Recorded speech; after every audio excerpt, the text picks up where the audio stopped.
Un libro, una voz, presenta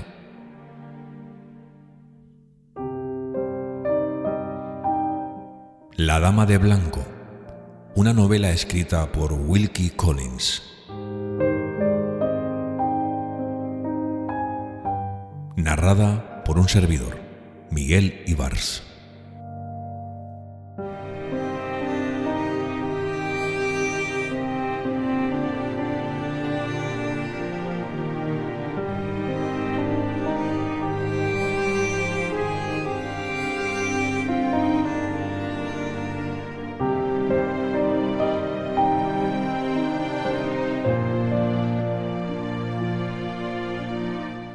Episodio 2. Capítulo 4.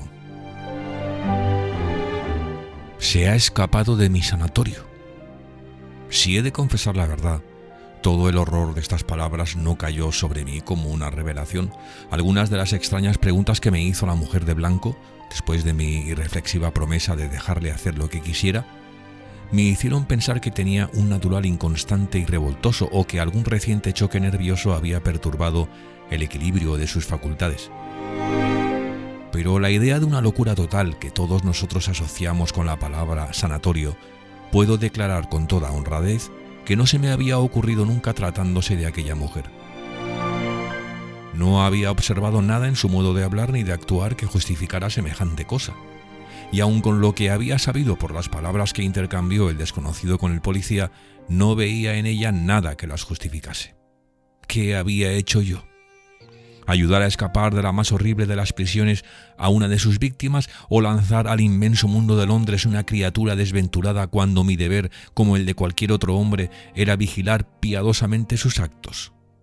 Me dio vértigo cuando se me ocurrió la pregunta y sentí remordimientos por planteármela demasiado tarde. En el estado de inquietud en que me hallaba era inútil pensar en acostarme cuando al fin llegué a mi habitación de Clement's Inn. No me faltaba mucho para salir camino a Cumberland. Me senté y traté primero de dibujar y luego de leer, pero la dama de blanco se interponía entre mí y mi lápiz, entre mí y mi libro. ¿Le habría sucedido alguna desgracia a aquella desamparada criatura? Este fue mi primer pensamiento, aunque mi egoísmo me impidió proseguir con él.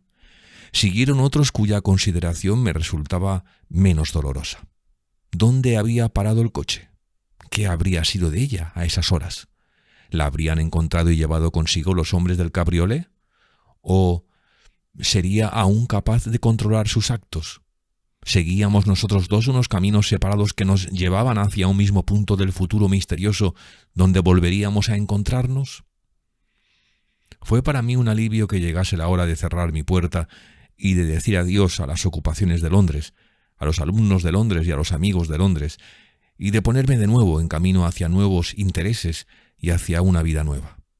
Hasta el alboroto y la confusión de la estación que tanto me aturdían y fatigaban en otras ocasiones, me animaron y reconfortaron. Siguiendo las instrucciones recibidas, me dirigí a Carlisle, donde debía tomar un tren de enlace que me llevase hasta la costa. Para empezar el relato de mis infortunios, el primer percance ocurrió cuando la locomotora tuvo una avería entre Lancaster y Carlisle. A causa del retraso ocasionado por este accidente, perdí el tren de enlace que debía coger a la hora justa de llegar a la estación. Tuve que esperar varias horas. Así, cuando el próximo tren me dejó en la estación más cercana a la casa de Limerick, eran más de las 10 y la noche tan oscura que apenas pude encontrar el cochecillo que me aguardaba por orden del señor Fairley. El cochero, visiblemente irritado por mi retraso, se encontraba en ese estado de enfurruñamiento intachablemente respetuoso que solo se da entre criados ingleses. Emprendimos nuestro viaje en la oscuridad, lentamente y en absoluto silencio. Los caminos eran malos y la lobreguez cerrada de la noche hacía aún más difícil avanzar con rapidez por aquel terreno. Según marcaba mi reloj, había pasado casi hora y media desde que dejamos la estación cuando oí el rumor del mar en la lejanía y el blando crujir de la grava bajo las ruedas. Habíamos atravesado un portón antes de entrar en el camino de grava y pasamos por otro antes de pararnos delante de la casa. Me recibió un criado majestuoso que me informó que los señores estaban ya descansando y me condujo a una espaciosa estancia de techos altos donde me esperaba la cena, tristemente olvidada sobre un extremo de la inhóspita desnudez de la mesa de caoba. Estaba demasiado cansado y desanimado para comer y beber mucho, sobre todo teniendo delante a aquel majestuoso criado que me servía con el mismo esmero que si a la casa hubieran llegado varios invitados a una cena de gala y no un hombre solo. En 15 minutos quedé dispuesto para ir a mi cuarto. El majestuoso criado me guió hacia una habitación elegantemente decorada y dijo: «El desayuno es a las 9, señor». Miró a su alrededor para asegurarse de que todo estaba en orden y desapareció silenciosamente. «¿Cuáles serán mis sueños esta noche?», me pregunté, apagando la vela. ¿La mujer de blanco? ¿Los desconocidos moradores de la mansión de Cumberland? Era una sensación extraña la de dormir en una casa como un amigo de la familia y no conocer a uno solo de sus ocupantes ni siquiera de vista. Capítulo 5. Cuando me levanté a la mañana siguiente y abrí las persianas, ante mí se extendía gozosamente el mar iluminado por el sol generoso de agosto y la lejana costa de Escocia rozaba el horizonte con rayas de azul diluido. Este espectáculo era tan sorprendente y de tal novedad para mí, después de mi extenuante experiencia del paisaje londinense compuesto de ladrillo y estuco, que me sentí irrumpir en una vida nueva y en un orden nuevo de pensamientos en el mismo momento de verlo. Se me imponía una sensación imprecisa de haberme desligado súbitamente del pasado, sin haber alcanzado una visión más clara del presente o del porvenir. Los sucesos de no hacía más de unos días se borraron de mi recuerdo, como si hubieran ocurrido muchos meses atrás. El excéntrico relato de Pesca sobre los procedimientos que utilizó para conseguirme mi nuevo empleo, la despedida de mi madre y mi hermana, hasta la misteriosa aventura que me sucedió al volver aquella noche a casa desde Hampstead, de pronto todo parecía haber acontecido en cierta época lejana de mi existencia. Y aunque la dama de blanco seguía ocupando mi pensamiento, su imagen se había vuelto ya deslucida y empañada. Poco antes de las 9 salí de mi habitación. El majestuoso criado del día anterior que me recibió a mi llegada me encontró vagando por los pasillos y me guió compasivamente hasta el comedor. Lo primero que vi cuando el sirviente abrió la puerta fue la mesa ya dispuesta para el desayuno, situada en el centro de una larga estancia llena de ventanas. Mi mirada cayó sobre la más alejada y vi junto a ella a una dama que me daba la espalda. Desde el primer momento que mis ojos la vieron quedé admirado por la insólita belleza de su silueta y la gracia natural de su porte. Era alta, pero no demasiado.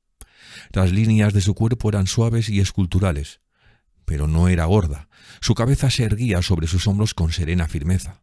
Sus senos eran la perfección misma para los ojos de un hombre, pues aparecían donde se esperaba verlos y su redondez era la esperada, ostensible, y deliciosamente no estaban deformados por un corsé. La dama no advirtió mi presencia, y me permití durante algunos minutos quedarme admirándola hasta que yo mismo hice un movimiento con la silla como la manera más discreta de llamar su atención. Entonces se volvió hacia mí con rapidez. La natural elegancia de sus movimientos que pude observar cuando se dirigió hacia mí desde el fondo de la habitación me llenó de impaciencia por contemplar de cerca su rostro. Se apartó de la ventana y me dije: «Es morena».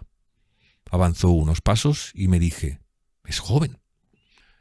Se acercó más y entonces me dije con una sorpresa que no soy capaz de describir: «Es fea». Nunca quedó tan desmentida la antigua máxima de que la naturaleza no yerra, nunca ni de manera más decisiva quedaban desmentidas las promesas de hermosura como lo eran para mí ante aquella cabeza que coronaba un cuerpo escultural. Su tez era morena y la sombra de su labio superior bien podía calificarse de bigote. La boca, de líneas firmes, era grande y varonil. Los ojos, castaños y saltones, con mirada resuelta y penetrante. Los cabellos, espesos, negros como el ébano, enmarcaban una frente asombrosamente baja. Su expresión serena, sincera e inteligente carecía, al menos cuando callaba, de la dulzura y suavidad femenina, sin las cuales la belleza de la mujer más apuesta parece incompleta. Al contemplar aquel semblante sobre aquellos hombros que un escultor hubiera ansiado por modelo, y al recrearse en la tenue gracia de sus gestos que reflejaban la belleza de sus miembros, para encontrarse luego con los rasgos y expresión varoniles que remataban aquel cuerpo perfecto, se experimentaba una extraña y desagradable sensación, parecida a la que se experimenta durante el sueño cuando reconocemos las incongruencias y anomalías de una pesadilla, pero no podemos conciliarlas. ¿El señor Hartright?, preguntó la dama. Su rostro se iluminó con una sonrisa y se volvió dulce y femenino en el momento en que empezó a hablar. Anoche tuvimos que acostarnos, pues perdimos la esperanza de verle. Le ruego nos perdone esta aparente desatención y permítame que me presente como una de sus discípulas. ¿Le parece que nos demos la mano? Supongo que estará conforme, puesto que hemos de hacerlo antes o después. ¿Y por qué no hacerlo cuanto antes? Dijo estas originales palabras de bienvenida con una voz clara, sonora y de timbre agradable, y me tendió su mano, grande pero de líneas correctísimas, con la gracia y desenvoltura propias de una mujer de cuna aristocrática. Después me invitó a sentarme a la mesa con tanta familiaridad como si nos conociéramos de muchos años atrás y nos hubiéramos citado en Limerick para hablar de otros tiempos. Imagino que llegará usted con ánimo de pasarlo aquí lo mejor posible y sacar todo el partido que pueda de su situación, continuó la dama. Por de pronto, hoy ha de contentarse usted con mi única compañía para el desayuno. Mi hermana no baja aún porque tiene una de esas enfermedades tan características en las mujeres que se llama jaqueca. Su anciana institutriz, la señora Bessie, la socorre caritativamente con su reconfortante té. Nuestro tío, el señor Fairley, nunca nos acompaña en nuestras comidas, pues está muy enfermo y lleva una vida de soltero en sus habitaciones, de modo que no queda en casa nadie más que yo. Hemos tenido la visita de 2 amigas que pasaron aquí unos días, pero se fueron ayer desesperadas, y no es de extrañar.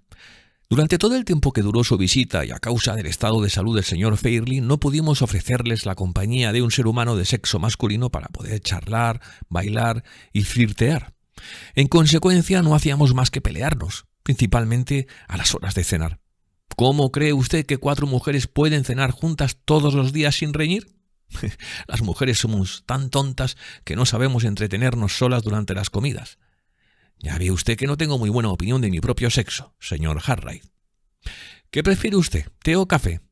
Ninguna mujer tiene una gran opinión de las demás, pero hay muy pocas que lo confiesen con franqueza como lo hago yo.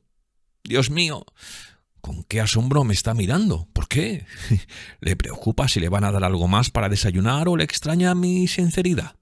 En el primer caso, le aconsejo como amiga que no se ocupe de este jamón frío que tiene delante y que espere a que le traigan la tortilla. Y en el segundo, le voy a servir un poco de té para serenarle y haré cuanto puede hacer una mujer, que por cierto es bien poco, para callarme. Me alargó una taza de té, riéndose con regocijo. La fluidez de su charla y la animada familiaridad con que trataba a una persona totalmente extraña para ella iban acompañadas de una soltura y de una innata confianza en sí misma y en su situación que le hubieran asegurado el respeto del hombre más audaz. Siendo imposible mantenerse formal y reservado con ella, era más imposible aún el tomarse la menor libertad, ni siquiera en el pensamiento. Me di cuenta de ello instintivamente, aun cuando me sentía contagiado de su buen humor y su alegría, aun cuando procuraba contestarle en su mismo estilo, sincero y cordial. Sí, sí, dijo cuando le ofrecí la única explicación de mi asombro que se me ocurría. Comprendo. Es usted un completo extraño en esta casa y le sorprende que le hable de sus dignos habitantes con esta familiaridad. Es natural. Debía haber pensado en ello. Sea como fuere, todavía puede arreglarse. Supongamos que empiezo por mí misma para acabar lo antes posible. ¿Le parece? Me llamo Marian Halcombe. Mi madre se casó 2 veces. La primera con el señor Halcombe, que fue mi padre, y la segunda con el señor Fairley, padre de mi hermanastra.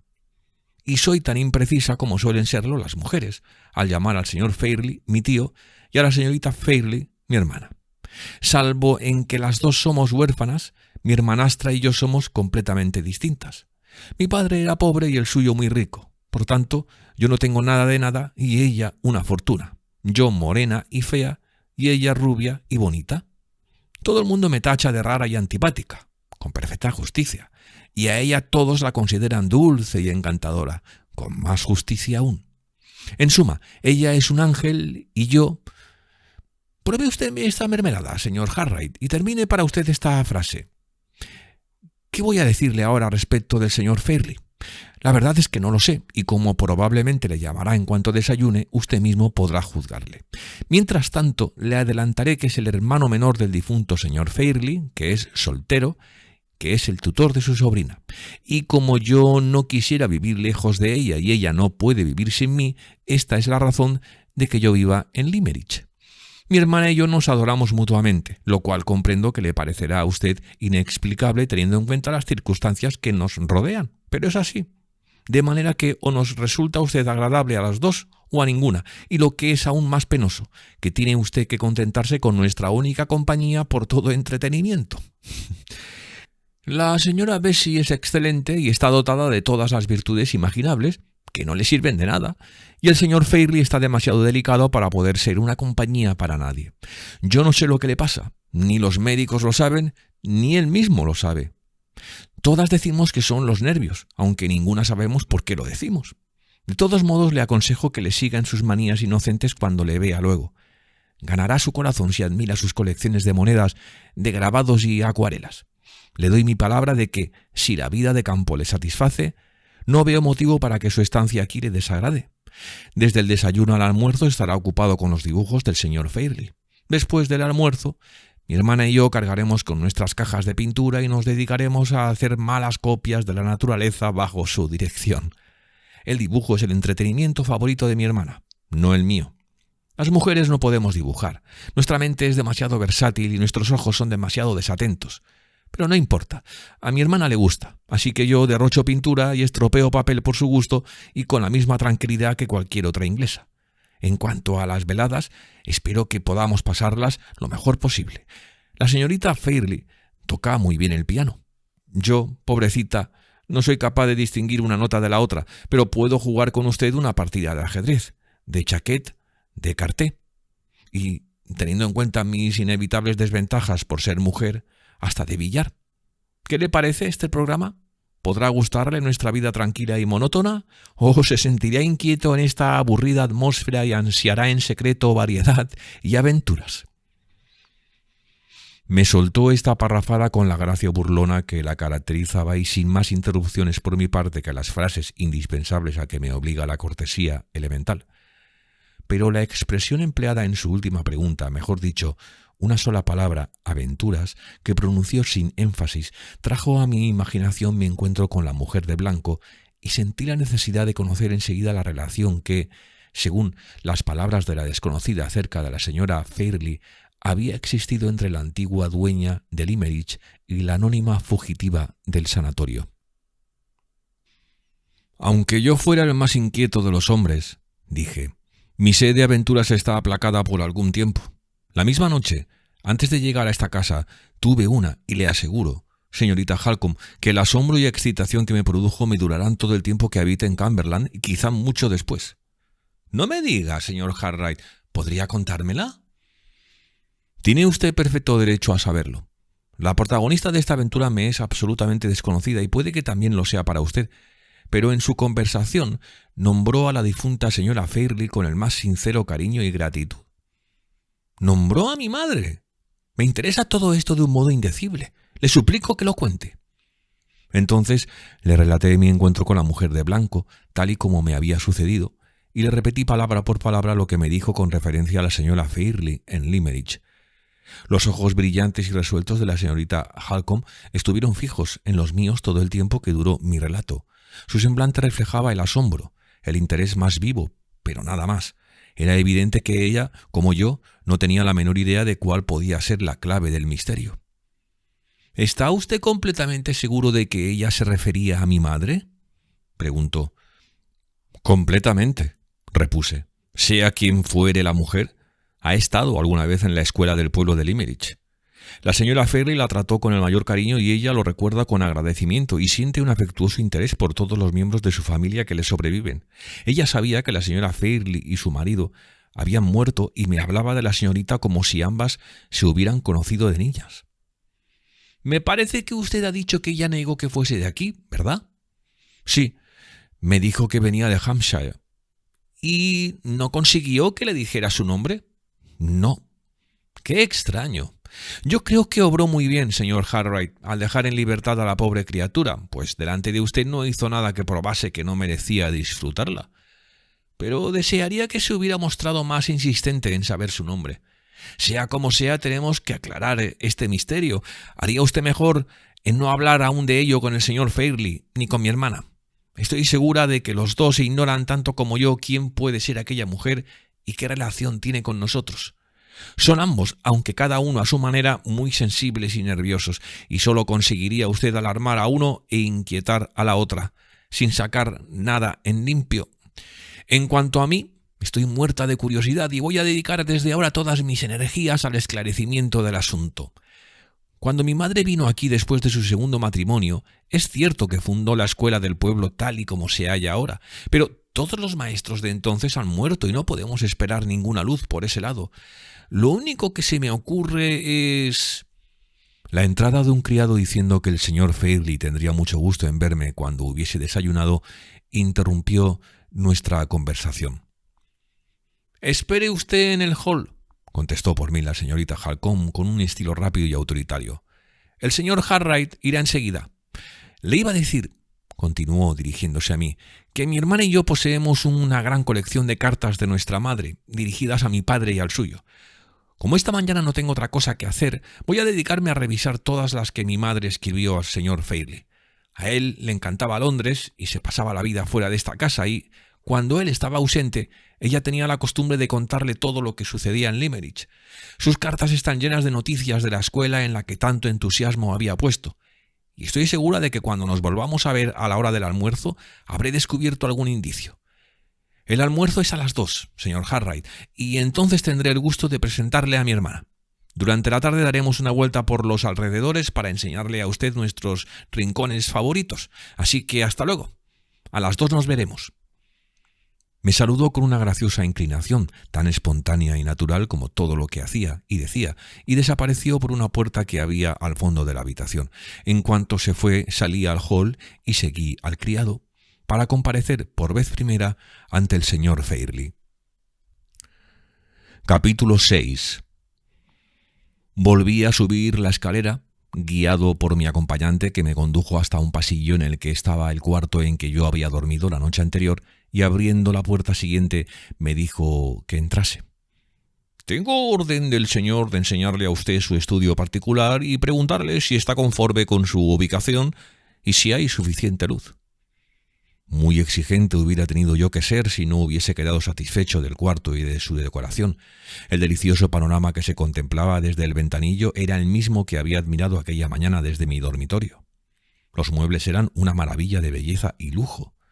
La mesa, colocada en el centro, estaba llena de libros exquisitamente encuadernados y en ella lucía un elegante juego para escribir y hermosas flores. Cerca de la ventana había otra mesa con todo lo necesario para pintar a la acuarela y dibujar, y cerca de aquella también un caballete pequeño que podía plegarse o extenderse. Las paredes estaban cubiertas con alegres telas de colores y el suelo con esteras de la India, rojas y amarillas. Era el saloncito más atractivo y lujoso que había visto en mi vida. El ceremonioso criado estaba excesivamente aleccionado para dejar traslucir la menor satisfacción. Se inclinó con fría deferencia cuando agoté el caudal de mis alabanzas y silenciosamente abrió la puerta ante mí para que volviéramos al pasillo. Doblamos una esquina y fuimos por otro corredor, en cuyo extremo había unos escalones. Atravesamos un pequeño hall circular en la planta superior y nos detuvimos ante una puerta forrada de paño oscuro. El criado la abrió y nos encontramos frente a dos cortinas de seda verde pálido. Levantó una de ellas sin hacer ruido y pronunció quedamente: «El señor Harright», y me dejó. Me encontré en un salón amplio y espacioso, con un techo magníficamente artesonado y con una alfombra tan suave y espesa que me parecía pisar terciopelo. Una parte del cuarto estaba ocupada por una larga librería de una madera extraña, muy trabajada y desconocida por completo para mí. No tendría más de 6 pies de altura y en la parte superior se veían varias figuras de mármol colocadas a la misma distancia unas de otras. En el lado opuesto había 2 vargueños antiguos. En medio, encima de ellos, colgaba un cuadro de la Virgen y el Niño protegido por un cristal y con el nombre de Rafael escrito en una tablilla dorada colocada debajo. A mi derecha y a mi izquierda había chifoniés y aparadores de marquetería y con incrustaciones, llenos de figuras de porcelana de Dresden, vasos raros, adornos de marfil, fruslerías y curiosidades salpicadas de piedras preciosas, plata y oro.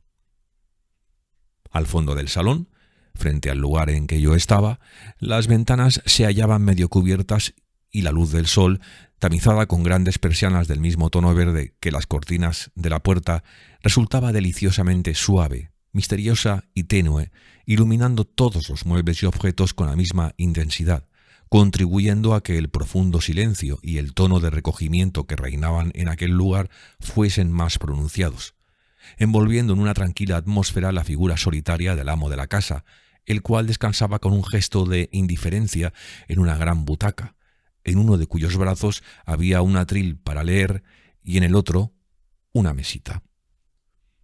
Si pudiera conocerse por las apariencias exteriores, de lo cual yo dudo mucho, la edad de un hombre que acaba de salir de su tocador y ha pasado ya de los 40, la del señor Fairley, cuando le vi por vez primera, podría calcularse entre 50 y 60 años. Su cara, cuidadosamente afeitada, era delgada, de palidez transparente y con expresión de cansancio, aunque sin arrugas, la nariz fina y aguileña. Los ojos grandes, saltones y de un apagado gris azulado, tenían enrojecidos los párpados. El cabello escaso, suave en apariencia y de ese tono rubio ceniciento que se confunde con las canas. Vestía una levita oscura, de una tela mucho más fina que el paño, y pantalones y chaleco de inmaculada blancura. Los pies, casi afeminados por su pequeñez, calzaban calcetines de color marrón y zapatillas parecidas a las de mujer, de piel rojiza. En sus manos blancas y delicadas brillaban dos sortijas que, incluso a mis inexpertos ojos, se me figuraron de enorme valor. Todo su aspecto daba la impresión de fragilidad, languidez veleidosa y extremo refinamiento, que si resultaba algo sorprendente y revulsivo considerado en un hombre, tampoco parecería natural y apropiado de trasladarlo a la imagen de una mujer. Mi conversación de aquella mañana con la señorita Halcombe me había predispuesto favorablemente hacia cada uno de los habitantes de la casa, pero mis simpatías se desvanecieron con la primera impresión que me produjo el señor Fairley. Al acercarme a él me di cuenta de que se hallaba más ocupado de lo que me pareció a primera vista. Colocado entre otros objetos raros y hermosos que llenaban una gran mesa redonda que estaba junto a él, se hallaba un diminuto vargueño de ébano y plata en cuyos minúsculos cajones, forrados de terciopelo rojo, se veían toda clase de monedas de distintas formas y tamaños. Uno de estos cajones estaba sobre la mesita de la butaca, además de una serie de diminutos cepillos de los que se usan para limpiar las joyas, un paño de gamuza y un frasco lleno de un líquido, todo ello preparado para eliminar con variados procedimientos cualquier impureza accidental que se dejase observar en algunas de las monedas. Sus frágiles y blancos dedos jugueteaban como al desgaire con una cosa que a mis ignorantes ojos se me antojó una medalla de peltre sucia y con los bordes desiguales cuando me acerqué a él y me detuve a respetuosa distancia de su butaca para saludarle con una inclinación. «Tengo mucho gusto en verle a usted en Limerick, señor Hartright», me dijo una voz entre quejumbrosa y gruñona, cuyo sonido no resultaba más agradable por combinar un tono chillón con una somnoliente y lánguida adicción. «Le ruego se siente y, por favor, no se tome la molestia de mover la silla. Dado el estado precario de mis nervios, el menor ruido me resulta extremadamente doloroso. ¿Ha visto usted su estudio? ¿Le servirá?» «Ahora mismo vengo de verlo, señor Fairley, y puedo asegurarle…» Me cortó a media frase, cerrando los ojos y extendiendo su blanca mano en gesto de súplica. Sobresaltado me callé y la voz gruñona me honró con esta explicación. «Le ruego que me disculpe, pero ¿podría usted dominar su voz para hablar en un tono más bajo? Dado el estado precario de mis nervios, cualquier sonido fuerte es para mí una tortura indecible. ¿Sabrá disculpar a un pobre enfermo? Solo le digo lo que el lamentable estado de mi salud me obliga a decir a todo el mundo. Así es. ¿De veras le gusta el cuarto? No podía haber deseado nada más bonito ni más cómodo, contesté, bajando la voz y empezando a descubrir que la exagerada afectación del señor Fairley y los destrozados nervios del señor Fairley eran una misma cosa. Me alegro. Aquí podrá comprobar, señor Harright, que se reconocerán sus méritos en lo que valen. En esta casa no existe ese horrible y salvaje prejuicio inglés respecto a la situación social de un artista. He pasado tantos años en el extranjero que he cambiado completamente mi piel insular en lo que se refiere a esta opinión. Ya me gustaría poder afirmar lo mismo de la nobleza. Palabra detestable, pero creo que es la que tengo que emplear, de la nobleza de estos alrededores. Son unos pobres bárbaros ante el arte, señor Harright. Son gente, se lo puedo asegurar, que hubieran quedado boquiabiertos de asombro si hubiesen visto a Carlos V recoger con sus manos los pinceles de Tiziano.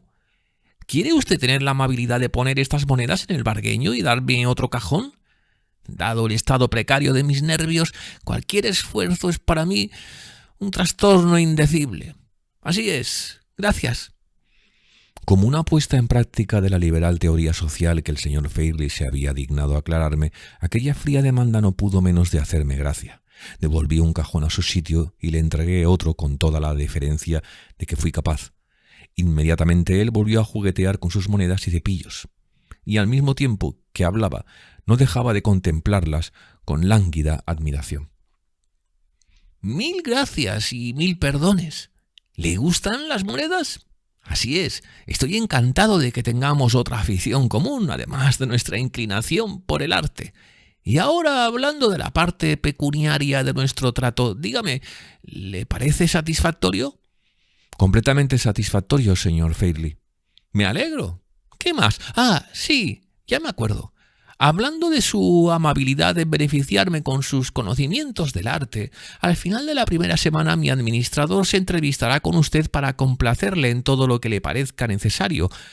¿Algo más? ¿No le parece curioso? Tenía mucho más que decirle y parece que lo he olvidado todo. ¿Quiere usted tocar esa campanilla? En aquel rincón, así es, gracias. Llamé y apareció, sin hacer el menor ruido, otro criado que parecía extranjero, con una sonrisa fija en los labios y el pelo irreprochablemente peinado, una ayuda de cámara de pies a cabeza. «Louis», dijo el señor Fairley limpiándose con aire soñador las puntas de los dedos con uno de sus minúsculos cepillos para las monedas. «Esta mañana hice algunas anotaciones en mis tablillas. Búsquelas».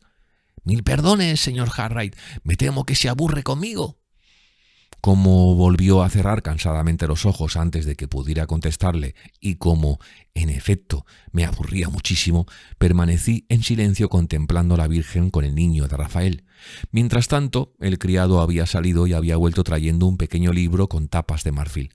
El señor Fairley se reconfortó lanzando un débil suspiro, abrió el libro con una mano y con la otra hizo un signo a su criado de que esperase nuevas órdenes, levantando el cepillito. «Sí, esto es», dijo, después de consultar sus notas. «Luis, saca aquella carpeta». Se refería a una serie de carpetas colocadas en unos estantes de caoba cerca de la ventana. «No, la verde. En esta están mis aguafuertes de Rembrandt. Señor Harright, ¿le gustan los aguafuertes? ¿Sí? Cuánto me alegro de que tengamos otra afición en común. La carpeta de tapas rojas. Luis, que no se te caiga». «Señor Harright, si Luis tirara esta carpeta, no tiene usted idea de la tortura que supondría para mí. ¿Estará segura sobre esa silla? ¿Cree usted que lo estará, señor Harright? ¿Sí? Pues me alegro. Me hará el favor de mirar estos grabados si de verdad cree que están seguros. Luis, vete. Pero qué burro eres. ¿No ves que tengo las tablillas en la mano? ¿Crees que me gusta tenerlas? ¿Por qué no me libras de este peso antes de que te lo diga?» «Mil perdones, señor Harright. Los criados suelen ser tan burros. ¿No cree usted? Dígame qué le parecen los dibujos. Proceden de una subasta y se encuentran en un estado escandaloso. Me pareció que apestaban a los dedos de los horrendos chamarileros cuando los vi la última vez. ¿Podría usted restaurarlos?» Aunque mi olfato no era tan sutil como para detectar el olor de los dedos plebeyos que tanto había ofendido las nobles narices del señor Fairley, estaba suficientemente educado como para apreciar en todo su valor los dibujos que tenía en la mano. Casi todos ellos eran muestras realmente exquisitas de acuarelas inglesas y desde luego merecían mucho mejor trato que el que habían recibido en manos de su dueño anterior. Estos dibujos, dije, necesitan una limpieza y restauración totales, y creo que merece la pena. Dispense, interrumpió el señor Fairley. ¿Me permite que cierre los ojos mientras habla? Hasta esta luz se me hace irresistible. ¿Decía usted? Le decía que merece la pena dedicarles todo el tiempo y el trabajo. De repente el señor Fairley abrió los ojos y con expresión de sobresalto y angustia miró hacia la ventana. Le suplico me perdone, murmuró débilmente, pero creo haber oído gritos de chiquillos en el jardín, en mi jardín particular, justamente debajo de esta ventana. No lo puedo decir, señor Fairley, no he oído nada. Le quedaría muy agradecido. Ha sido usted tan indulgente con mis pobres nervios. Le quedaría muy agradecido si abriese usted un poquito la persiana. No deje que me dé el sol, señor Harry. ¿Ha subido ya la persiana? ¿Será tan amable de mirar el jardín y comprobar si hay alguien abajo? Cumplí aquel deseo. El jardín estaba cerrado con sólidas tapias. En ninguna parte de aquel sagrado recinto se veían rastros de ser humano alguno, grande o pequeño. Comuniqué aquella feliz nueva al señor Fairley. Mil gracias. Sería una aprensión mía. Afortunadamente no hay niños en esta casa, pero los criados, que han nacido sin sistema nervioso, son capaces de traer a los del pueblo. Son tan necios, Dios mío, si lo son. ¿Se lo confesaré, señor Harriet? Estoy deseando que haya una reforma en la constitución de los niños. Parece que la naturaleza los ha concebido con la única intención de crear máquinas que produzcan ruidos incesantes. A buen seguro que el propósito de nuestro delicioso Rafael es infinitamente preferible. Una familia absolutamente ejemplar, dijo el señor Fairley contemplando aquellos querubines. ¡Qué hermosas caritas redondas! ¡Qué hermosas alas tan ligeras! Y nada más. Fuera las piernas sucias que corren y se meten en todos los rincones y ni asomos de pequeños pulmones vociferantes. ¡Cuán inconmensurablemente superior a la constitución existente de niños! Voy a cerrar un poco los ojos, si me lo permite. ¿Puede usted realmente restaurar los dibujos? Me alegro. ¿Tenemos que acordar algo más? Si es así, creo que lo he olvidado. ¿Llamaremos a Luis otra vez? Como yo tenía tantas ansias como, según parecía, el señor Fairley por terminar aquella entrevista cuanto antes, decidí suprimir la intervención del criado y encargarme yo mismo de la deseada solución. Me parece que lo único que queda por tratar, señor Fairley, dije, es el plan que quiere usted que siga con las señoritas para enseñarles a pintar acuarela. Ah, es verdad, dijo el señor Fairley. Y bien quisiera tener suficiente energía para tratar ese punto, pero no puedo. Las mismas señoritas, que son las que van a disfrutar de sus amables servicios, deben acordarlo, decidir. Mi sobrina es una entusiasta de este arte encantador, señor Harriet. Ya tiene suficientes conocimientos para juzgar sus propios defectos. Por favor, espérese usted con ella. Bueno, ¿queda algo más? No, creo que estamos de acuerdo en todo, ¿verdad? No tengo derecho a detenerle más en sus deliciosas tareas. Me alegro de haber solucionado todas las cuestiones. Es un descanso haber tratado tantos asuntos. ¿Podría usted llamar a Luis para que le lleve a su estudio esa carpeta? Si usted me lo permite, la llevaré yo mismo, señor Fairley. ¿Usted mismo? ¿Tendrá bastante fuerza? ¡Qué delicia tener tanta fuerza! ¿Está seguro de que no la dejará caer? Me alegro de tenerle a usted en Limerick. Mis dolencias no me permiten esperar que pueda disfrutar mucho de su compañía. Sea amable y procure cerrar las puertas sin ruido y no deje caer la carpeta. Gracias. Cuidado con las cortinas, se lo suplico. El menor ruido de la tela se me clava como si fuera un cuchillo. Buenos días. Cuando volvió a caer la cortina verde y cerré tras de mí las dos puertas forradas de paño, me detuve un momento en el hall circular y dejé escapar un largo suspiro de placentero alivio. Al encontrarme fuera del cuarto del señor Fairley, me sentía como si acabara de salir a la superficie del mar después de haber estado sumergido en sus profundidades. En cuanto me vi confortablemente instalado en mi agradable estudio, me forjé el decidido propósito de no volver jamás a dirigir mis pasos hacia las habitaciones del amo de la casa, excepto en el caso altamente improbable de que él me honrase de nuevo con la invitación expresa de que le hiciera una visita. Una vez establecido este plan de conducta con respecto al señor Fairley, recobré la serenidad de mi ánimo que durante algún tiempo me había robado mi nuevo amo con su altiva familiaridad y su cortesía insolente. El resto de la mañana lo pasé con cierta placidez. Revisé las acuarelas, ordenándolas por series, recortando sus bordes destrozados y haciendo otros preparativos necesarios para emprender la definitiva restauración. Quizá hubiera podido trabajar más en todo ello, pero a medida que se acercaba la hora del almuerzo me iba poniendo nervioso, intranquilo e incapaz de fijar mi atención en nada, incluso en una labor tan mecánica y simple como aquella. Cuando a las 2 bajé al comedor, sentía cierta ansiedad. Volver a entrar en aquella parte de la casa significaba para mí resolver algunas expectativas de cierta importancia. Iba a conocer a la señorita Fairley, y si la revisión de la señorita Halcombe de las cartas de su madre había dado el resultado que esperaba, llegaría también el momento de aclarar el misterio de la dama de blanco. Capítulo 7. Al entrar en el comedor hallé a la señorita Halcombe y a una dama anciana sentadas a la mesa. Fui presentado a esta última, la señora Bessie, institutriz de la señorita Fairley, a quien mi alegre compañera de desayuno me había descrito como un ser dotado de todas las virtudes cardinales que de nada servían. No puedo hacer más que dar mi humilde testimonio de la veracidad con que la señorita Halcombe había definido el carácter de la anciana señora. La señorita Bessie parecía personificar la compostura humana y la benevolencia femenina. El sereno gozo de una existencia plácida se manifestaba en somnolientas sonrisas de su cara redonda y apacible. Hay personas que atraviesan la vida corriendo y otras que pasean.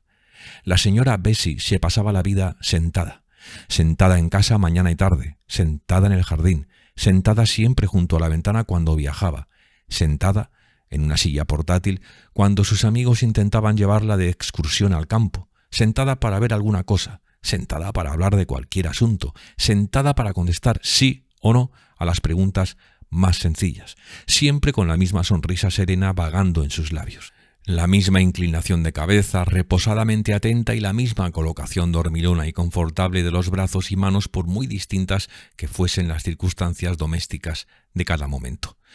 Una anciana dulce, complaciente, inefablemente tranquila, inofensiva y que jamás, bajo ningún pretexto, desde el momento en que nació, había dado motivo para pensar que estaba viva de verdad. La naturaleza tiene tantos quehaceres en este mundo y que engendrar tal diversidad de producciones coetáneas que, de cuando en cuando, debe hallarse demasiado confusa y agitada para no equivocar los diferentes procesos que efectúa a la vez. Partiendo de este punto de vista, me quedará siempre la firme convicción de que la naturaleza estaba absorta en la producción de berzas cuando nació la señora Bessie, la cual hubo de sufrir las consecuencias de las preocupaciones vegetales que habían acaparado la atención de la madre de todos nosotros. «Bueno, señora Bessie», preguntaba la señorita Halcombe, que parecía aún más viva, más perspicaz y más despierta en contraste con la impasible anciana que tenía a su lado. «¿Qué quiere usted? ¿Una chuleta?» La señora Bessie cruzó las regordetas manos sobre el borde de la mesa y dijo, sonriendo plácidamente, «Sí, querida».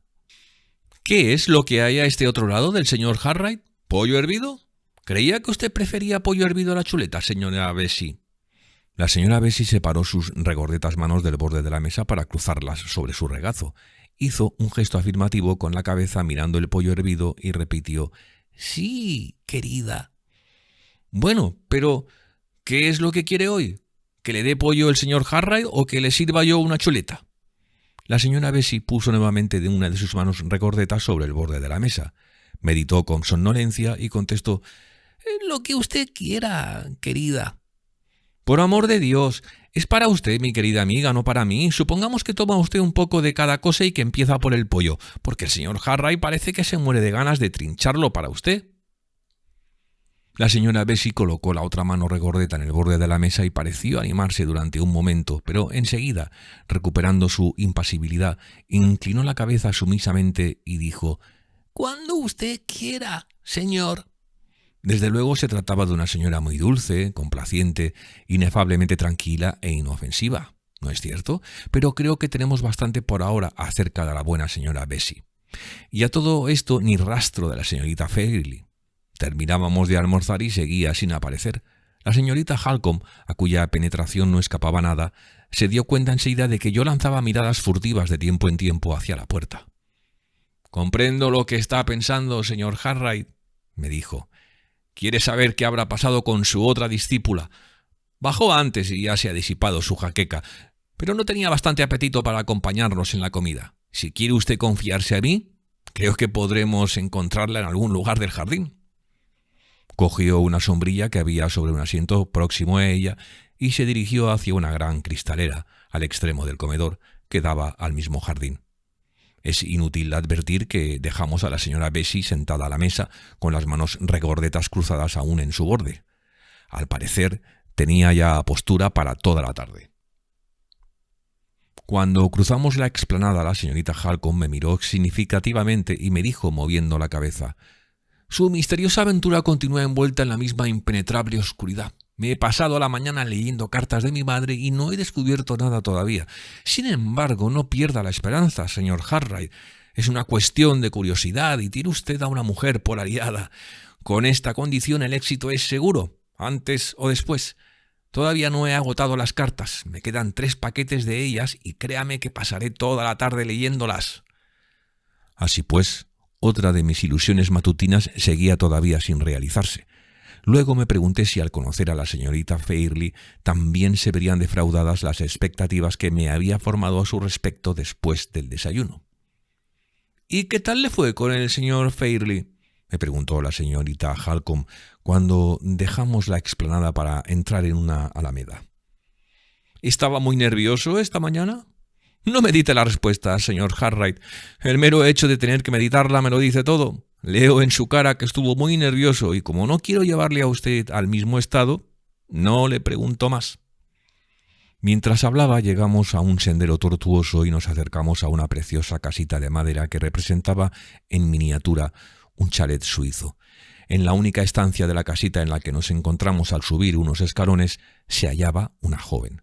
Estaba de pie junto a una mesa rústica, contemplando por la ventana el paisaje de montañas y brezos que se distinguían entre los árboles y pasando distraídamente las hojas de un pequeño álbum de dibujo que tenía a su lado. Era la señorita Fairley.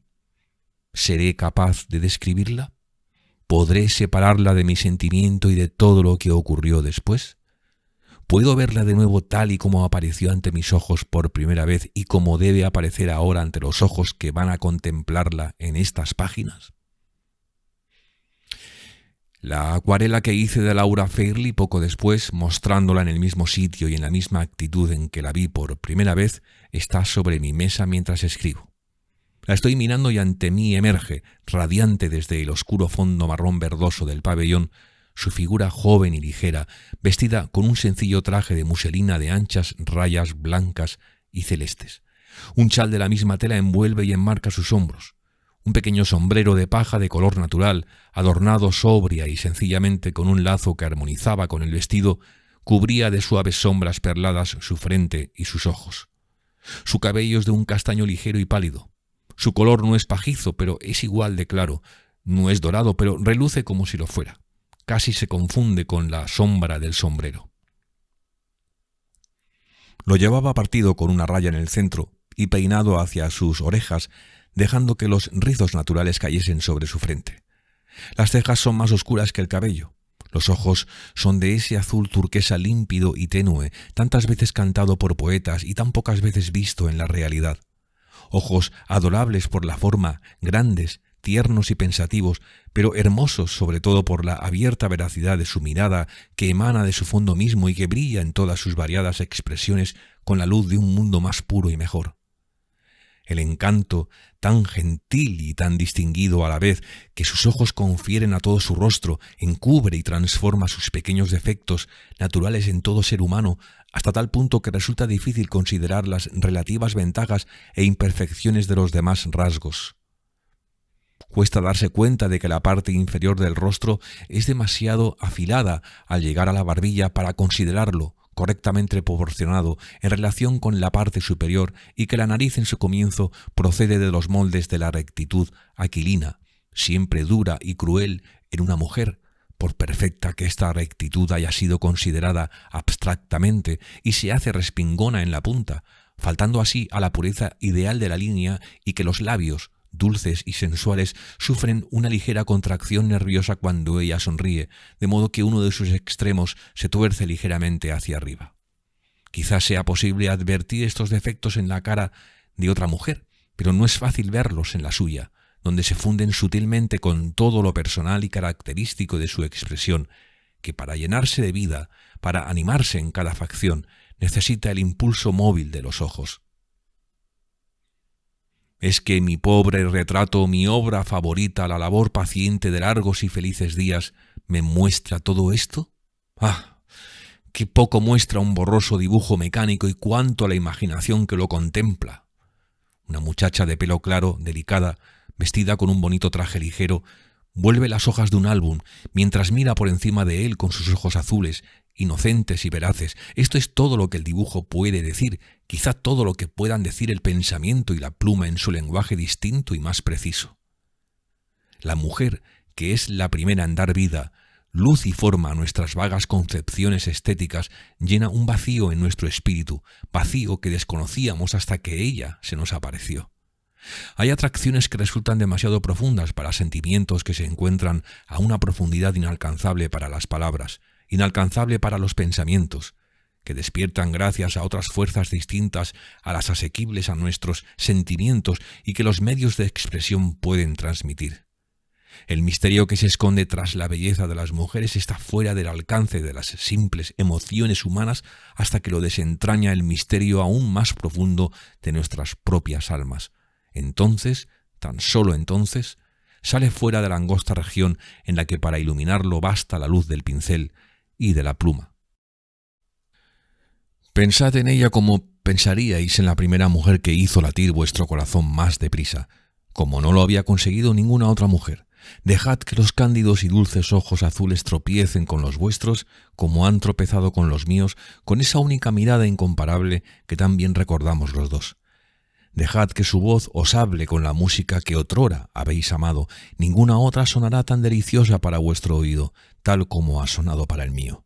Dejad que sus pasos que van y vienen por estas páginas sean iguales a aquellos pasos alados que resonaron otra vez en vuestro propio corazón. Miradla, consideradla como una visión engendrada por vuestra fantasía, que crecerá para presentarse ante vosotros con más claridad, hasta aparecer como la mujer real que colma para siempre mi propia fantasía. Entre las diversas sensaciones que se agolparon en mi interior en cuanto mis ojos se posaron en ella, sensaciones familiares para casi todos los hombres que, si bien nacen en tantos corazones, en muchos de ellos mueren pronto y retornan en muy pocos, había una que me turbaba y me dejaba perplejo. Una sensación que parecía completamente inconsistente y que estaba fuera de lugar en presencia de la señorita Fairley. A la fuerte impresión que me produjo el encanto de su bellísimo rostro, de su dulce expresión y de la arrebatadora sencillez de sus gestos, se mezclaba otra que me hacía pensar oscuramente que faltaba algo. Al principio me parecía que era a ella a quien le faltaba ese algo y en otros instantes me parecía que me faltaba a mí un algo que no me permitía comprenderla como yo quería. Esta impresión adquiría cada vez más fuerza y resultaba más contradictoria cuando me miraba o, en otras palabras, cuando más sentía la armonía y el atractivo de su belleza. Estaba al mismo tiempo más turbado por ese sentimiento de lo incompleto e imposible de descubrir. Algo falta, algo falta. Pero dónde o qué era, no llegaba a comprenderlo. Como consecuencia de este capricho de mi imaginación, así lo calificaba yo entonces, no era fácil que en mi primera entrevista con la señorita Fairley fuera dueño de mi persona. Casi no fui capaz de contestar con las obligadas frases de cortesía a las breves palabras de bienvenida que ella me dirigió. Observando mi desconcierto y atribuyéndolo a un acceso de timidez, la señora Halcombe intervino en la conversación con su naturalidad y viveza de costumbre. «Vea usted, señor Harright, se me figura que se habrá dado cuenta de que al fin ha encontrado a la discípula ideal. Desde el momento en que se ha enterado que está usted en casa, coge su inapreciable álbum y se enfrenta cara a cara con la naturaleza, ansiando que llegue el momento de empezar». La señorita Fairley se echó a reír de tan buena gana que su cara se iluminó como si hubiera descendido hasta ella uno de los rayos del sol. «No puedo creer lo que no merece crédito», dijo mirándonos alternativamente a la señora Halcombe y a mí con aquellos ojos azules tan serenos y leales. «Tanto como de mi entusiasmo por la pintura, estoy convencida de mi propia ignorancia y más bien asustada que ansiosa de empezar. Ahora que se halla usted aquí, señor Harright, me encuentro contemplando mis bocetos lo mismo que revisaba las lecciones cuando era niña y tenía un miedo horrible de que no me entrasen en la cabeza para repetirlas». Nos hizo esta confesión con gracia y sencillez y retiró el álbum de donde estaba, guardándolo a su lado con una curiosa expresión de seriedad infantil. La señora Halcombe disipó la sombra de turbación que flotaba en el ambiente con su estilo resuelto y llano. «Buenos, malos o medianos, los dibujos de la discípula tienen que pasar por la dura prueba del juicio del maestro, y ahí finaliza la cuestión. ¿Y si nos los llevamos, Laura, al carruaje y damos un paseo para que el señor Harright los examine por primera vez entre los tumbos y paradas? Y si además lográsemos que durante el paseo, mientras mira los paisajes y nuestro álbum, confunde la misma naturaleza con lo que hemos trasladado al papel, no le quedará más remedio que dedicarnos cumplidos, y así saldremos de sus expertas manos sin merma en nuestro vanidoso plumaje». «Espero que el señor Harright no me dedique ningún cumplido», dijo la señorita Fairley cuando salimos del pabellón. «¿Me quiere usted decir el motivo de esta esperanza?», pregunté. «El de que yo creeré todo lo que me diga», contestó con sencillez. Con estas breves palabras ella, sin saberlo, me proporcionaba la clave para entender todo su carácter. Aquella confianza generosa que tenía en los demás se desprendía inocentemente de su propio sentido de lealtad. En aquel instante lo supe por intuición. Hoy lo sé por experiencia. Esperamos el tiempo preciso para levantar a la buena señora Bessie de su asiento, que seguía ocupando junto a la desierta mesa en el comedor, y subimos al carruaje descubierto que iba a llevarnos al paseo. La señorita Fairley y yo nos colocamos frente a la anciana señora con el álbum que yacía abierto entre los dos para ser juzgado por mi severidad crítica de profesor. Pero toda crítica seria, aun en el caso de que hubiese estado dispuesto a hacerla, hubiera sido imposible dada la decidida resolución de la señorita Halcombe de no ver más que la parte ridícula de las bellas artes si eran ella, su hermana o el sexo femenino en general quienes las practicaban.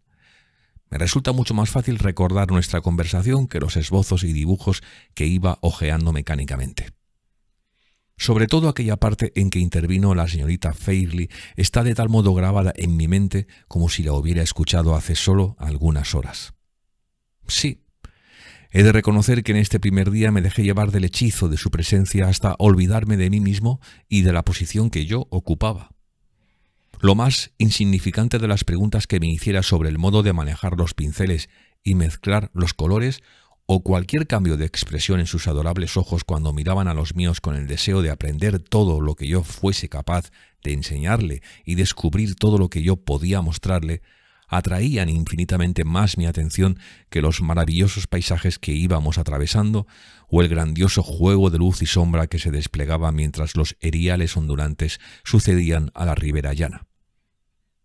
En cualquier momento y bajo cualquier circunstancia en que esté en juego algo que interese al ser humano, ¿no es extraño comprobar lo poco que vale para nosotros el mundo de la naturaleza frente al que vivimos y el escaso lugar que ocupa en nuestro corazón y en nuestra mente? Solo en los libros ocurre que acudamos a la naturaleza en busca de consuelo para nuestras penas o para que participe de nuestras alegrías. Nuestra admiración por las bellezas del mundo inanimado que tanto y tan elocuentemente nos describe la poesía moderna no es ni mucho menos, ni siquiera en el mejor de nosotros, un instinto que nos sea consustancial. De niños ninguno de nosotros lo ha tenido. Ningún hombre o mujer que no hayan recibido la debida educación lo tiene.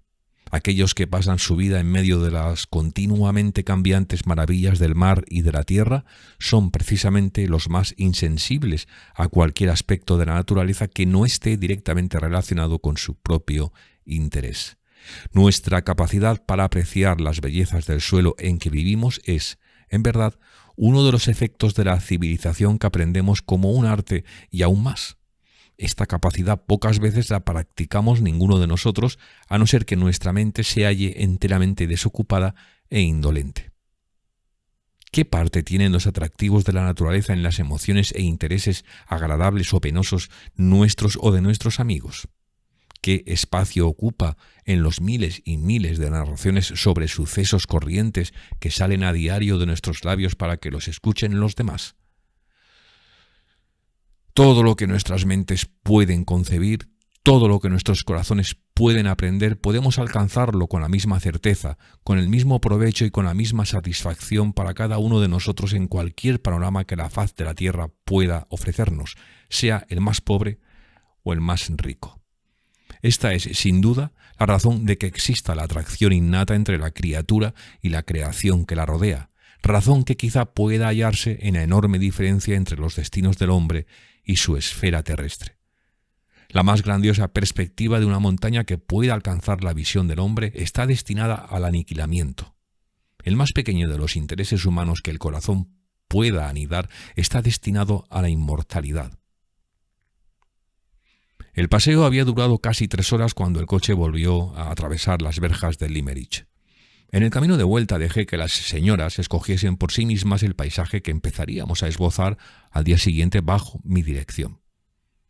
Cuando fueron a vestirse para la cena y me encontré solo en mi cuarto, sentí que decaía mi espíritu. Me hallaba disgustado e insatisfecho de mí mismo, sin saber bien por qué. Quizá empezaba a advertir que había disfrutado demasiado de un paseo que había hecho más como invitado que como profesor de dibujo. Quizá el sentimiento de que algo faltaba en la señora Fairley o en mí mismo, sensación que me asaltó cuando la vi por vez primera, volvía de nuevo a perseguirme. Sea como fuere, resultó para mí un alivio que llegase la hora de la cena y me viese obligado a dejar mis soledades regresando a la compañía de las damas de la casa. Al entrar en el salón quedé sorprendido por el contraste entre las ropas que vestían, contraste entre las telas más bien que entre los colores.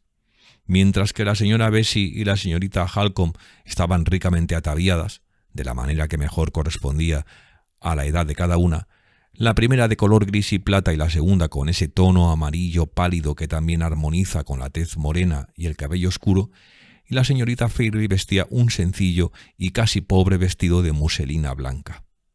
El traje era de una pureza inmaculada y le sentaba de maravilla, pero se trataba de un vestido que hubiera podido llevar la hija o la mujer de un hombre modesto, y su aspecto resultaba mucho menos imponente que el de su propia institutriz.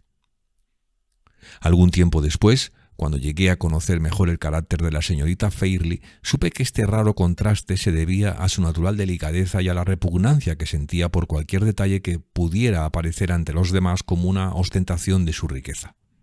Nunca consiguieron, ni la señora Bessie ni la señorita Halcombe, inducirla a que las aventajara en el vestir, ella que era rica, a ellas dos que eran pobres.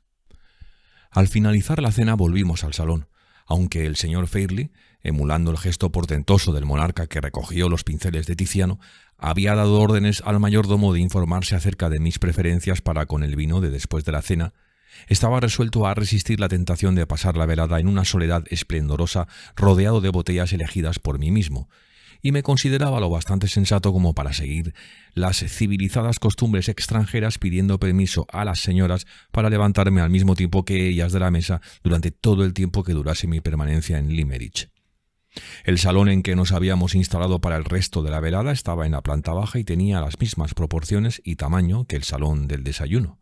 Al fondo, unas grandes puertas de cristal daban a una terraza maravillosamente adornada en toda su longitud con profusión de flores. La luz del crepúsculo, suave y opaca, caía sobre las flores y el follaje, mezclando armoniosamente sus sombras con los sobrios colores de las plantas, y el dulce aroma nocturno de las flores con toda su fragancia nos dio su saludo de bienvenida, entrando por las abiertas cristaleras. La buena señora Bessie, siempre la primera de todos nosotros en sentarse, se apoderó de una butaca situada en una esquina, se arrellanó en ella cómodamente y se durmió. La señorita Fairley, atendiendo a mis ruegos, se puso al piano, y cuando la seguí para sentarme junto a ella, vi a la señorita Halcombe retirarse a un rincón junto a las ventanas laterales para proseguir con la lectura de las cartas de su madre, bajo los apacibles últimos reflejos de la luz crepuscular. Con cuánta fuerza revive en mi imaginación aquel plácido cuadro familiar mientras escribo. Desde el sitio que yo ocupaba, podía contemplar la grácil figura de la señorita Halcombe, mitad en la sombra misteriosa y mitad tenuemente iluminada, inclinada sobre las cartas de su madre que tenía sobre su falda. Mientras, más cerca de mí, el delicioso perfil de la pianista se destacaba perfecto sobre el fondo oscuro de la pared del salón. Fuera, en la terraza, las abundantes flores, la alta hierba y las enredaderas se movían con tanta suavidad en el aire ligero de la noche que no nos llegaba el menor susurro. El cielo estaba despejado y el despuntar sigiloso de la luna empezaba ya a rayar en la parte oriental del cielo. La sensación de paz y de retraimiento aquietaba todo pensamiento, toda emoción, imponiendo un reposo sublime y arrobador. Esta quietud balsámica era más profunda a medida que la luz se extinguía y su influjo sobre nosotros se hacía más placentero al mezclarse con la celestial ternura de la música de Mozart. Fue una noche de visiones y de sonidos inolvidables. Todos guardábamos silencio sin movernos de nuestros asientos. La señora Bessie seguía durmiendo. La señorita Fairley seguía tocando. La señorita Halcombe seguía leyendo hasta que la oscuridad nos invadió por completo. Entonces la luna envió su luz a posarse sobre la terraza y sus rayos suaves y misteriosos refulgieron en el extremo opuesto del salón. El contraste con la oscuridad del crepúsculo era tan maravilloso que de común acuerdo rechazamos las lámparas cuando las trajo el criado y la espaciosa estancia quedó sin otra iluminación que las llamas titilantes de 2 velas sobre el piano. La música continuó sonando durante más de media hora hasta que la deliciosa vista de la terraza bañada en la luz de la luna atrajo a la señorita Fairley y yo la seguí.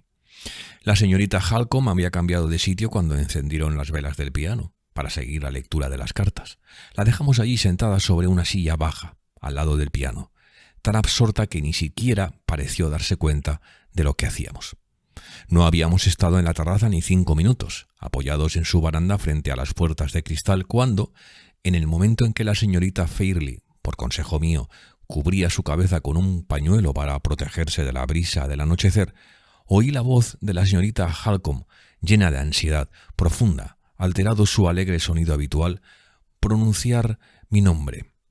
«Señor Cartwright, ¿quiere venir un momento? Tengo que hablarle». Entré inmediatamente al oírla. El piano se hallaba poco más o menos en el centro de la pared interior. La señorita Halcombe estaba sentada junto a él, del lado más alejado de la terraza, con las cartas esparcidas sobre su regazo, y tendía una de ellas a la luz de la vela. En la parte más cercana a la terraza había una otomana en la que me senté. Allí estaba cerca de las cristaleras y podía distinguir la silueta de la señorita Fairley, mientras paseaba lentamente de un extremo al otro de la terraza, alumbrada por la radiante luna. «Quiero que escuche usted los últimos párrafos de esta carta», dijo la señorita Halcombe. «Dígame si cree que arrojan algo de luz sobre su extraña aventura de la carretera de Londres. La carta es de mi madre, dirigida a su segundo marido, el señor Fairley. Está escrita hace unos 11 o 12 años. En aquella época mi madre, su marido y mi hermanastra Laura vivían aquí mientras yo estaba fuera, terminando mis estudios en un colegio de París». Me miraba y hablaba con serenidad, y también me pareció que con cierto esfuerzo. En el momento en que levantó la carta hasta la vela para empezar su lectura, la señorita Fairley pasó delante de nosotros por la terraza, se paró un momento y, viendo que estábamos hablando, se alejó lentamente. La señorita Halcombe empezó a leer lo que sigue. «Estarás ya aburrido, mi querido Philip, de oír perpetuamente cosas de mi escuela y mis alumnos. Te ruego que achaques estas repeticiones a la tediosa monotonía de la vida de Limerick y no a mí. Además, hoy tengo algo interesante que contarte sobre una nueva alumna. Ya conoces a la anciana señora Kempe, la de la tienda del pueblo. Pues bien, después de muchos años de cama, el doctor la ha desahuciado y se está muriendo poco a poco. Por toda familia tiene una hermana que llegó la semana pasada para cuidarla. Su hermana viene de Hampshire y se llama Catherine. Hace 4 días vino a visitarme y trajo a su única hija, una niña preciosa, 1 año más grande que nuestra querida Laura. Cuando esta última frase salía de labios de la lectora, la señorita Fairley pasó de nuevo delante de nosotros por la terraza. Canturreaba una de las melodías que acababa de tocar al piano.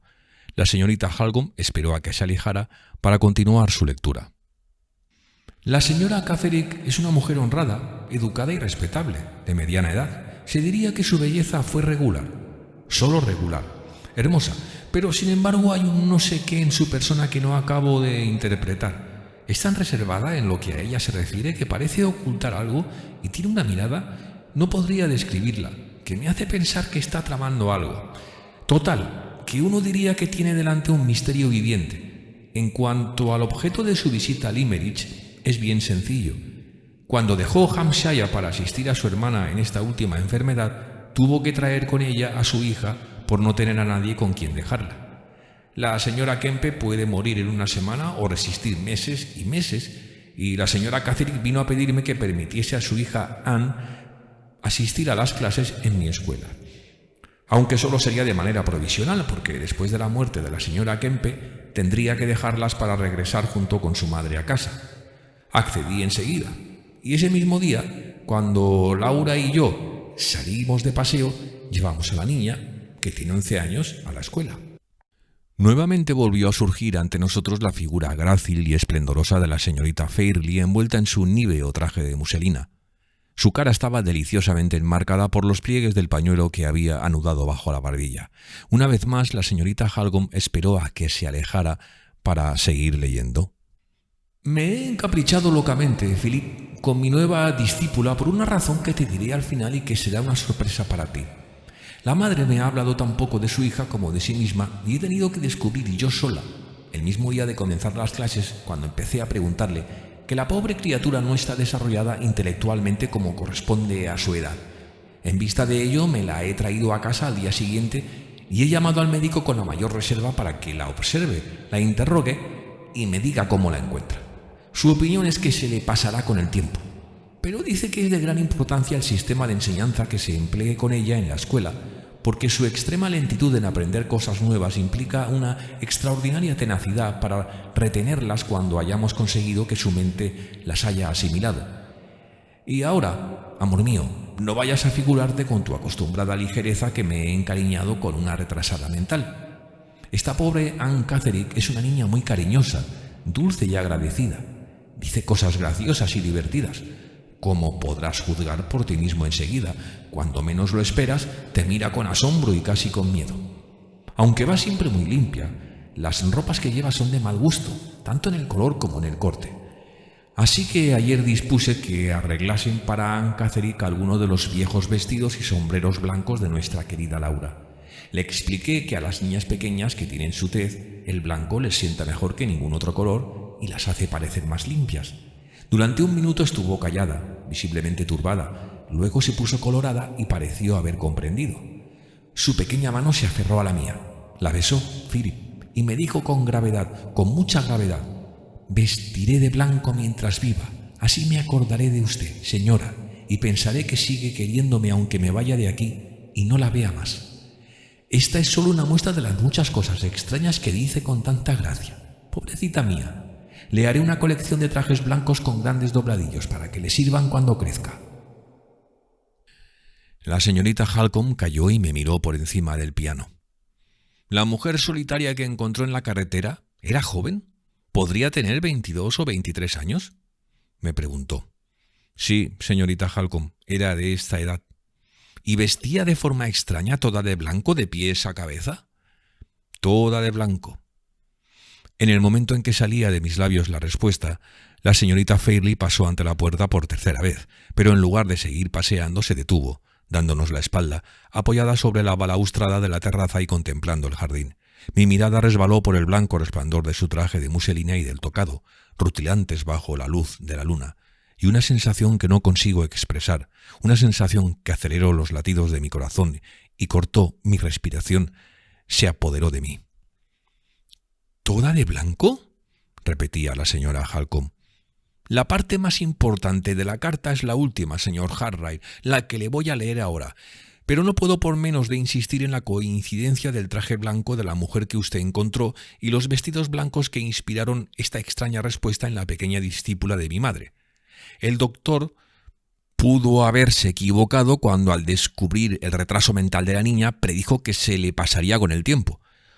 Probablemente no se le pasó nunca y su antiguo capricho de expresar su gratitud vistiéndose de blanco, que fue un sentimiento profundo en la niña, probablemente sigue siéndolo en la mujer.